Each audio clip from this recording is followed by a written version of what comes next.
Близится третий тест Курпанка, и появляется потребность в таких руководствах для новичков, которые облегчат людям игру на следующих бета-тестах, ранних доступах и сделают ее более комфортной и приятной. Так как для многих начало показалось крайне душным, непонятным, люди начали теряться в квестах, не знали, что и где можно найти, и использовали механику игры так, словно им нравилось причинять себе боль. Начнем с самого начала. О квестах. В самом начале в одном из квестов вам будет нужно собрать 3 дерева. Взять эти 3 бревна можно рядом с этим NPC из кучи бревен. Он об этом говорит в диалоге, который мало кто читает. По приходу в город постарайтесь собрать 8 голды и 3 Wheat Seeds. Они понадобятся, чтобы завершить 2 квеста сразу и получить нужный опыт. 8 голды вы потратите на Mana Vial у алхимика для квеста Гретты. Все квесты на крафт, которые вы возьмете в Голденфилде, выполняются после фарма ресурсов на севере. Поэтому не зацикливайтесь на одном из них, возьмите все на крафт и идите в северную часть карты над Голденфилдом и собирайте все, что увидите, игнорируя мобов. Вы туда пойдете 2-3 уровнем, мобы там 5-8 уровня, но они вам не нужны. Фарм костей и жира для квеста мясника, скорее всего, будет для вас тяжелым на этом этапе. Особенно если вы один и не дестройер или лучник. Поэтому оставьте этот квест на второй заход в Северный лес. После поднятия левела благодаря ресам с первого захода. По возвращению в город через ретернер вы сдадите сразу 5-6 квестов и будете готовы вернуться туда за новыми ресурсами и уже за мобами, собирая с них кожу и кости. Не торопитесь выполнять мейн-квест Гоблина, Wreck Track. Он вас посылает в локацию, где обитают мобы 10-12 уровня. До 8-9 уровня занимайтесь крафтом, другими квестами и обходом лагерей мобов и брошенных домов. У вас будет квест у NPC на крафт необычного иммуностимуляторного импланта. Чтобы его выполнить, вам нужно иметь в этой сфере крафта хотя бы 25%, чтобы скрафтить необычного качества имплант. А их можно поднять только создавая импланты. Как я понял, то довольно простым способом будет создавать один и тот же, который требует меньше ресурсов. Соберите нужное количество ресов на создание нескольких таких имплантов и так поднимайте навык крафта. Как делать многие квесты можно найти у меня на канале в шортсах с отображением локаций на карте. Где собирать трубы, где найти брата Зага и бутылку виски. О еде.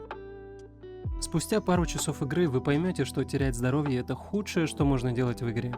И в файтах вы попытаетесь максимально его беречь, так как если вы просядете по хп, вам придется либо тратить еду, либо переносимый костер, а это ресурсы, на которые вам придется тратить время, чтобы собрать их, либо же вообще возвращаться в город, чтобы восстановиться у костра. А это опять же ваше время. И каждый раз бегать после файта в город – глупо, вы устанете от такого геймплея. Поэтому запаситесь простыми рецептами еды и скрафтите себе максимально полезные на ваш уровень и максимально незатратные. Например, хлеб и рыба, для крафта которых нужны 2 ингредиента. Рыба покупается на ферме у NPC по дешевке. Сделайте себе сразу запасом для маны или хп, в зависимости от класса. Сразу разберитесь с таблетками и трубкой. Таблетки пополняют здоровье как в бою, так и вне, так же как и трубка пополняет ману. Они не требуют много ресурсов для крафта, но являются очень полезными, учитывая, что авторегена ваших маны и хп нет. Позже вы поймете, какие простые, но важные эти бусты, и сколько времени они сэкономят. Для трубки всегда сохраняйте дерево, для крафта Jewelry Woods и Magic Weeds, а для таблеток Blue Lotus и Powder Filler, который делается из Soft Crystal. Левелинг. Ваш приоритет – левел. Чем быстрее вы повышаете уровень, тем быстрее откроются новые способности и возможности у вашего персонажа.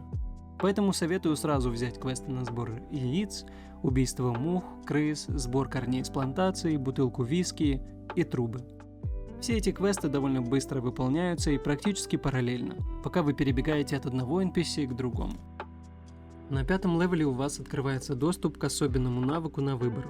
Его клавиша D, который можно купить за 20 голды. Инста-хп реген, мана-буст, реген маны, флэш, скачок в направлении мыши, щит, диспел, снятие дебафов и станов и что-то еще. Советую эти вещи приобрести сразу на свой левел. Они упростят вам жизнь в процессе прокачки. Довольно много опыта падает с кабанов и черепах, которых также можно найти на севере и чуть западнее у рек.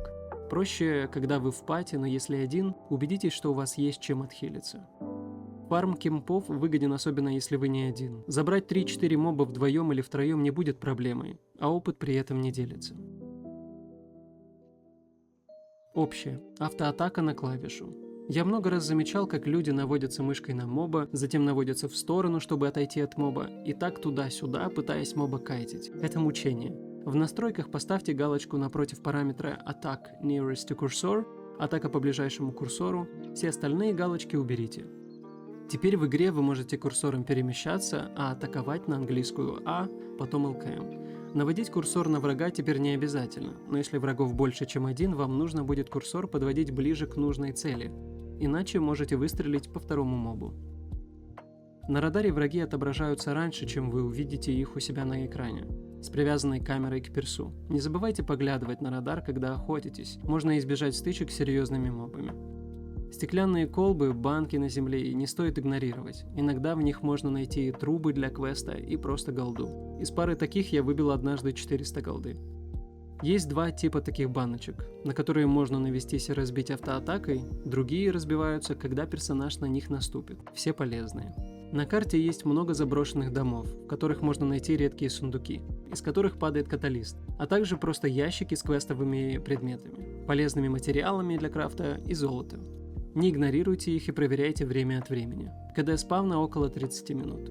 Сундуки, которые охраняют мобы, довольно полезные на уровнях 6+.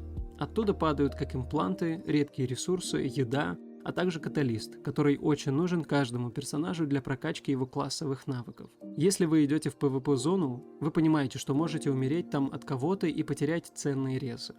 Советую разделять стаки ресурсов у себя в инвентаре, так как при смерти падает весь стак одного рандомного ресурса.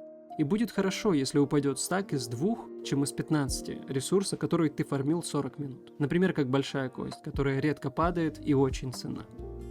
Камера.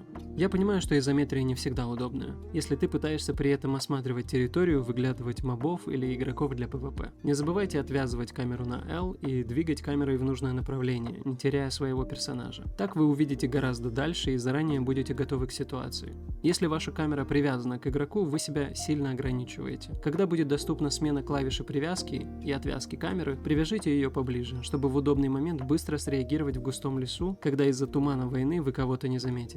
Если ты застрял на заборе, запрыгнул куда-то и перс не двигается, то часто помогает включение автобега или его спам. Много информации по предметам можно найти на corepunkers.com и не бегать в игре от станка к станку, чтобы понять, какие предметы для крафта вам нужны.